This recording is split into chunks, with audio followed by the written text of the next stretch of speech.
The first thing I found inside my new apartment was a sealed envelope addressed to me in handwriting I had never seen, resting on the empty living room floor before I had even carried in a single box. Inside was a photograph of a smiling family standing beneath the maple tree outside my building, and on the back, someone had written, "Please don't leave before you learn why you were brought here." My hands began to shake, because I had chosen the apartment randomly from an online listing, told almost no one my new address, and moved there for one reason: to disappear from the life I had ruined. If you believe kindness can reach people even when they feel beyond saving, please like, comment, share, and subscribe to our channel. Your support helps our community continue sharing stories about forgiveness, hope, and second chances. My name is Callum Mercer, and at 36, I had become skilled at pretending I was merely private when the truth was that I was ashamed. 3 months earlier, I had worked as a structural inspector for a large construction firm in Portland, Oregon. I had built my entire identity around being careful, dependable, and impossible to intimidate. Then, during the inspection of a neighborhood community center, my supervisor pressured me to approve a support beam I believed needed further testing. The center was behind schedule, the company was facing penalties, and I had been warned that delaying the opening would cost jobs. I signed the report. 2 weeks later, part of the ceiling collapsed during a daytime volunteer event. No one died, but 4 people were injured, including a teenage girl whose leg was permanently damaged. I admitted what I had done, lost my position, surrendered my professional license, and watched my name appear in local reports beside words like negligence, betrayal, and preventable. The company blamed me publicly, even though several managers had known about the problem.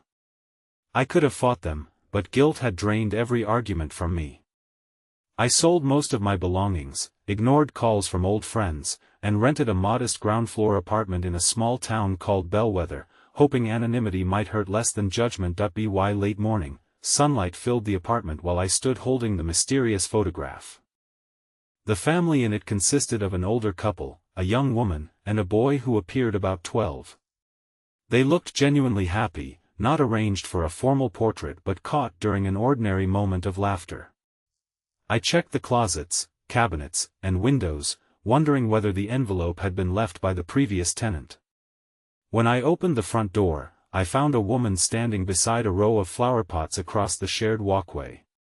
She appeared to be in her early 70s, with silver hair tied loosely at the back and a pale green cardigan over a simple dress. Her face carried the kind of tired kindness that made it difficult to look away. Before I could ask about the envelope, she studied me for several seconds and said, "You must be Callum. I've been waiting for someone like you." Her name was Beatrice Holloway, and she lived in the apartment next door. When I asked how she knew my name, she explained that the property manager had mentioned it while arranging my keys. When I showed her the envelope, the warmth disappeared from her expression. She said she had not placed it there, but she recognized the photograph immediately. The people in it were her husband, Franklin, her daughter, Marianne, and her grandson, Ellis. The picture had been taken 7 years earlier, before one terrible afternoon divided their family. Beatrice asked whether she could come inside, and although every instinct told me to avoid becoming involved in anyone else's pain, I stepped aside. We sat near the bright front window because I owned no furniture except 2 folded camping chairs. Beatrice held the photograph carefully and explained that Marianne had once lived in my apartment with Ellis. Marianne had been a talented physical therapist at a rehabilitation clinic, known for helping patients regain movement after devastating injuries. Franklin had struggled with heart disease, and Beatrice had cared for him at home while Marianne balanced work and single motherhood. Then Franklin suffered a fatal heart attack while Marianne was supposed to be watching him. She had stepped away for less than 20 minutes to collect medication. Beatrice, broken by grief, blamed her daughter and said words she regretted almost immediately. Marianne moved away with Ellis and refused further contact. Over the years, Beatrice sent letters, birthday cards, and apologies, but every envelope was returned unopened. She had not seen her grandson since he was 12. I assumed Beatrice wanted me to help locate them, but she shook her head. She already knew Marianne lived 2 hours away in Salem. What she needed was someone to deliver a final letter in person because her health was failing, and she feared time was running out. She had asked friends, relatives, and even a pastor, but Marianne rejected anyone connected to the family. Beatrice believed a stranger might have a better chance. When I asked why she thought that stranger should be me, she glanced toward the unopened boxes stacked beside the wall and said she recognized the look of someone who had come to Bellwether because he could no longer bear being known. Her answer unsettled me. I told her she had mistaken silence for compassion and that I was the last person qualified to repair a broken family. She did not argue. She only placed the old photograph on the windowsill and said, "Sometimes the person who understands regret best is the one who can carry an apology without judging it." For the next week, I avoided Beatrice. I unpacked slowly, ate lunch alone, and took long daytime walks through streets where no one recognized me. Yet each afternoon, I saw her tending flowers outside her door despite the tremor in her hands. She never mentioned the letter again. Instead, she left small acts of kindness near my apartment, a jar of homemade soup, a list of reliable local stores, and once, a note reminding me that the laundromat closed early on Sundays.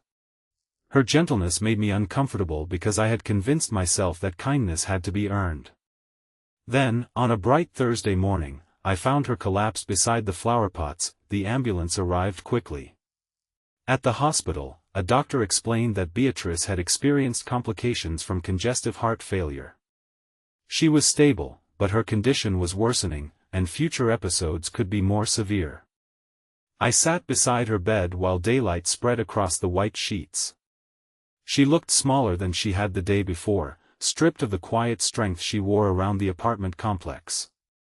She apologized for pulling me into her troubles and asked me to forget the letter.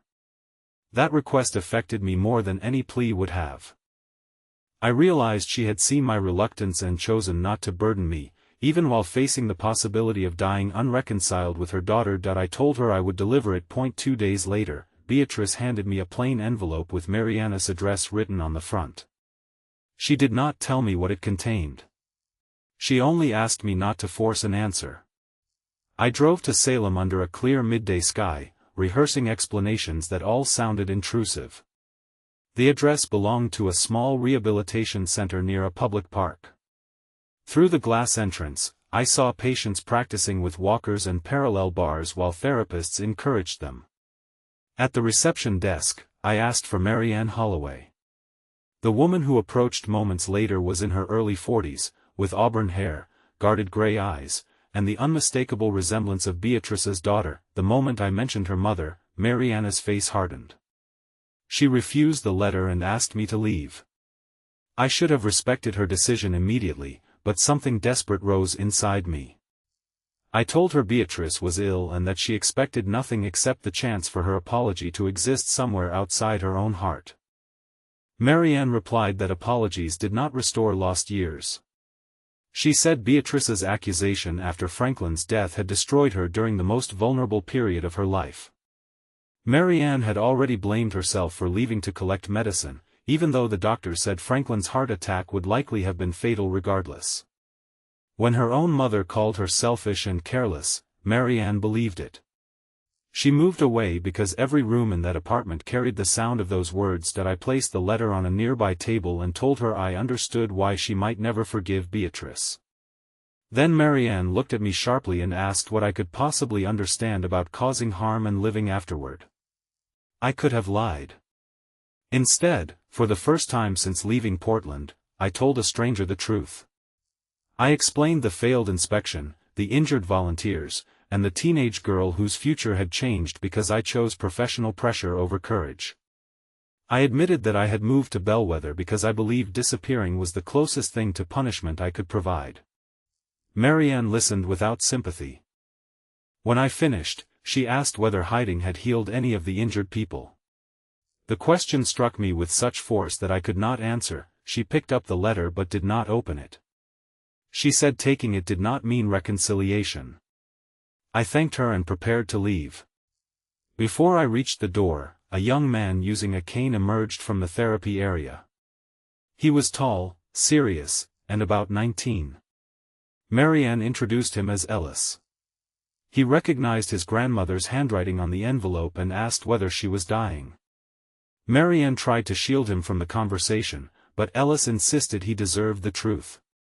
I explained Beatrice's condition carefully. His anger appeared different from Marianne's. It carried confusion rather than certainty. He remembered his grandmother's pancakes, her garden, and the way she taught him to whistle through a blade of grass. He also remembered being taken away without understanding why. Ellis asked me to return the following afternoon because he wanted time to think. When I told Beatrice, she pressed both hands over her mouth and wept silently. She did not celebrate or assume anything. She simply asked me to thank him for remembering her. The next day, I drove back to Salem and found Ellis waiting outside the rehabilitation center. He had decided to visit Beatrice, but he wanted his mother to come. Marianne refused at first. Ellis told her he was not asking her to forgive what happened, he was asking her not to make his choice for him. After a long, painful silence, Marianne agreed to drive separately and wait outside Beatrice's hospital room. Their reunion took place in the soft brightness of early afternoon. Ellis entered first while I remained in the hallway with Marianne. Through the partly open door, Beatrice saw him and began trembling. Ellis stood motionless for several seconds before stepping forward. No dramatic speech could have carried the weight of that moment. He simply sat beside her bed and allowed her to hold his hand. Beatrice apologized repeatedly for losing him through her anger. Ellis told her he had spent years wondering whether she had forgotten him. She reached toward the bedside drawer and showed him a bundle of returned birthday cards, each one marked with his name and age. He cried when he saw them. Marianne remained in the hallway, arms crossed tightly as if protecting an old wound. Then Beatrice asked whether her daughter was nearby. Ellis looked toward the door, and Marianne's composure broke. She entered but stayed near the wall. Beatrice did not ask for forgiveness. She admitted that when Franklin died, grief searched for someone to punish, and she chose the person who was hurting beside her. She said she had transformed one tragic afternoon into years of additional loss. Marianne listened with tears on her face but no softness in her posture. Finally, she opened the letter I had delivered.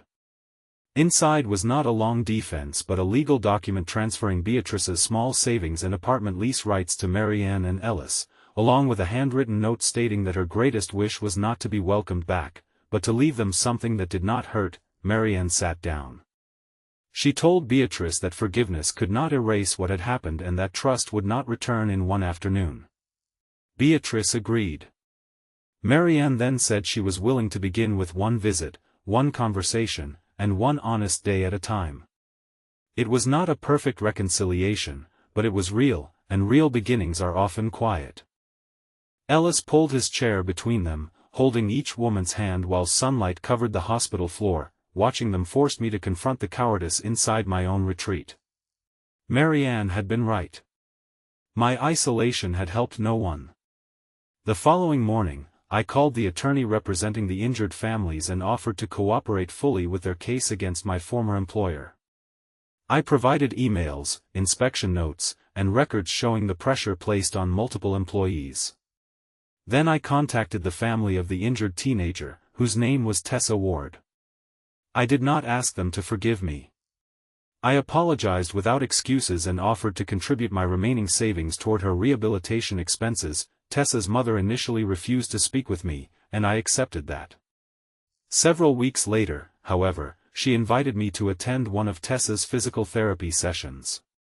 I arrived at the rehabilitation center in Portland on a clear afternoon and discovered Marianne had been asked to consult on Tessa's case through a professional referral.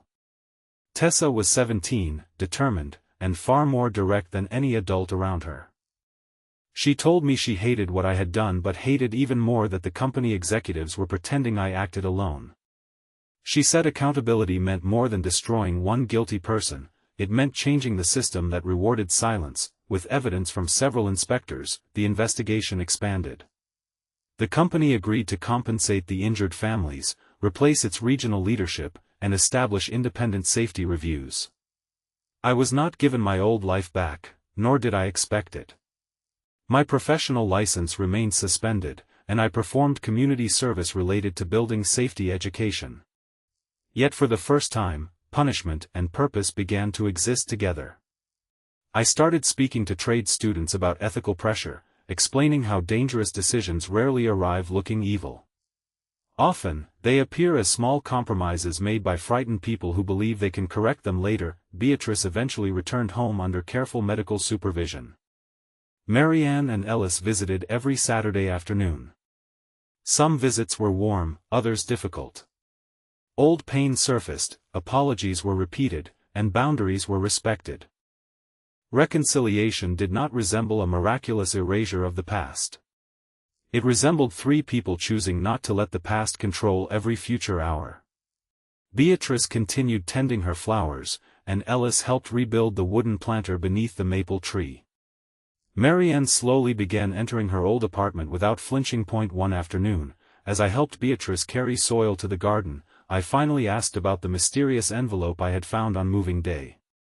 She looked surprised and insisted again that she had not placed it there. The property manager later solved the mystery. The previous tenant had been a retired postal worker and a close friend of Beatrice. Before moving, he had left the photograph and note for whoever came next, hoping the new neighbor might notice the lonely woman across the walkway and encourage her to reconnect with her family. He had not known my name or my history. He had simply believed that sometimes strangers arrive at the precise moment kindness needs a new messenger. That truth stayed with me. I had not been chosen because I was especially good. I had been useful because I was broken in a way that helped me recognize another person's regret. Beatrice had been waiting for someone like me, not someone flawless, but someone who understood what it meant to wake each day wishing one decision could be undone. In helping carry her apology, I discovered that remorse becomes meaningful only when it leads us back toward the people our choices have harmed. Before this story ends, please leave a meaningful comment about someone you believe deserves a second chance, or share what forgiveness means to you when trust has been deeply wounded. Your words may remind another person that healing does not always begin with forgetting.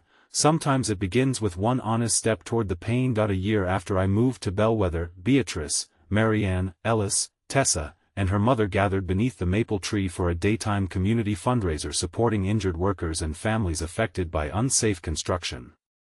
Tessa stood with a brace and cane, stronger than doctors had first predicted. Beatrice sat nearby surrounded by flowers. Marianne organized the rehabilitation volunteers, and Ellis took photographs. When he asked us to gather together, I nearly stepped away because I still did not believe I belonged in pictures of hopeful things. Beatrice reached for my sleeve and reminded me that belonging was not a reward for having an unbroken past. It was a responsibility to keep showing up with honesty. The camera captured us beneath the same tree where the old family photograph had been taken. We were not a perfect family, and not all of us were related, but each person in that image had chosen courage over retreat. When Ellis handed me a copy later, I turned it over. On the back, he had written, "For the next person who thinks their worst mistake is the end of their story." If this story touched your heart, please like this video, leave a meaningful comment, share it with someone who needs hope today, and subscribe to our channel so you never miss another emotional journey. I moved into that apartment believing I had come there to disappear.